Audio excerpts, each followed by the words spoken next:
Hello all, welcome to my channel. ఈరోజు special Telangana village స్టైల్లో స్పైసీగా ఉండే చికెన్ కర్రీ.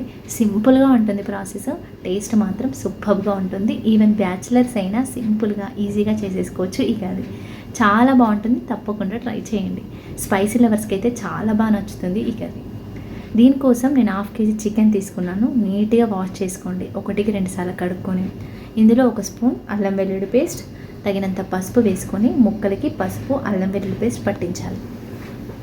ఇప్పుడు ఇందులో 1 స్పూన్ ఆయిల్ వేసుకొని మొత్తం కలుపుకోండి. ఇలా కలుపుకున్న తర్వాత మీ కారానికి తగ్గట్టుగా, మీ టేస్ట్కి తగ్గట్టుగా కారం పొడి ఇక్కడే యాడ్ చేసుకోవాలి.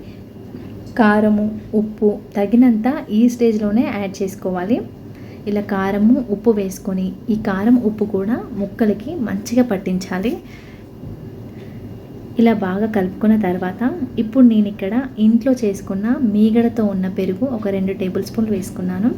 ప్యాకెట్ పెరుగు కంటే ఇంట్లో చేసిన మీగడ పెరుగు వేసుకోండి, కమ్మగా ఉంటుంది కర్రీ. ఇలా ముక్కలకంతా పట్టేలాగా ఈవెన్గా కలుపుకోవాలి. ఇప్పుడు నేను ఇక్కడ 1 స్పూన్ మీగడ వేసుకున్నాను. మీగడ వేసుకోవడం వల్ల స్పైస్ లెవెల్స్ బ్యాలెన్స్డ్గా ఉంటాయి, యమ్మీగా ఉంటుంది కర్రీ, ముక్క కూడా సాఫ్ట్గా ఉంటుంది. ఇలా కలిపి మినిమం ఒక అర్ధ గంట అయినా పక్కన పెట్టుకోండి. ఇప్పుడు స్టవ్ మీద గిన్నె పెట్టుకోండి, అడుగు మందంగా ఉంది. ఇప్పుడు ఆయిల్ వేసుకోండి తగినంత. ఇప్పుడు స్పైసెస్ 3 లవంగాలు, 3 ఇలాచి, 1 స్పూన్ సాజీరా, ఇంచు దాల్చిన చెక్క, కొంచెం బగారా పువ్వు, 1 బగారా ఆకు వేసుకోండి. ఇప్పుడు ఇలా నిలువ కట్ చేసుకున్న 2 పచ్చిమిర్చి వేసుకోండి. ఇవి వేగిన తర్వాత ఇలా సన్నగా కట్ చేసుకున్న ఉల్లిపాయలు వేసుకోండి. చికెన్లో అయినా ఎందులో అయినా ఉల్లిపాయలు సన్నగా కట్ చేస్తే టేస్ట్ చాలా బాగుంటుంది. ఇప్పుడు కొంచెం సాల్ట్ వేసుకొని ఇవి బ్రౌన్ కలర్ వచ్చే వరకు ఫ్రై చేసుకోవాలి. ఇలా ఫ్రై అయిన తర్వాత నేను ఇక్కడ ఒక 1/2 స్పూన్ కసూరి మేతి వేస్తున్నాను. మీకు నచ్చితే వేయండి, లేదంటే స్కిప్ చేయొచ్చు. ఇప్పుడు ఇందులో ఒక 1/2 స్పూన్ అల్లం వెల్లుల్లి పేస్ట్ వేసుకోవాలి. ముందు మనం అల్లం వెల్లుల్లి పేస్ట్ వేసుకున్నాం కాబట్టి కొంచెంగా వేసుకోవాలి. ఇది కొంచెం ఫ్రై అయిన తర్వాత ఒక గుప్పెడు పుదీనా వేసుకోండి. పుదీనా ఆయిల్లో ఫ్రై అయితే ఫ్లేవర్ చాలా బాగుంటుంది. ఇలా కొంచెం ఫ్రై అయితే సరిపోతుంది. ఇప్పుడు ఇందులో తగినంత పసుపు వేసుకోండి.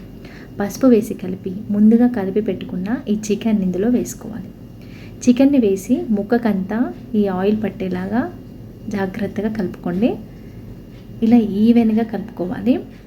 ఇలా కలిపి మూత పెట్టి చికెన్ నుండి వాటర్ అన్నీ సపరేట్ అయ్యే వరకు ఉడికించుకోవాలండి. మంట మీడియం టు లో ఫ్లేమ్లో అడ్జస్ట్ చేస్తూ ఇలా చికెన్లో వచ్చే వాటర్ అంతా ఇంకిపోయిన తర్వాత ఆయిల్ సపరేట్ అవుతుంది కదా, ఈ స్టేజ్లో మీ గ్రేవీ కన్సిస్టెన్సీకి తగ్గట్టుగా వాటర్ యాడ్ చేసుకోండి.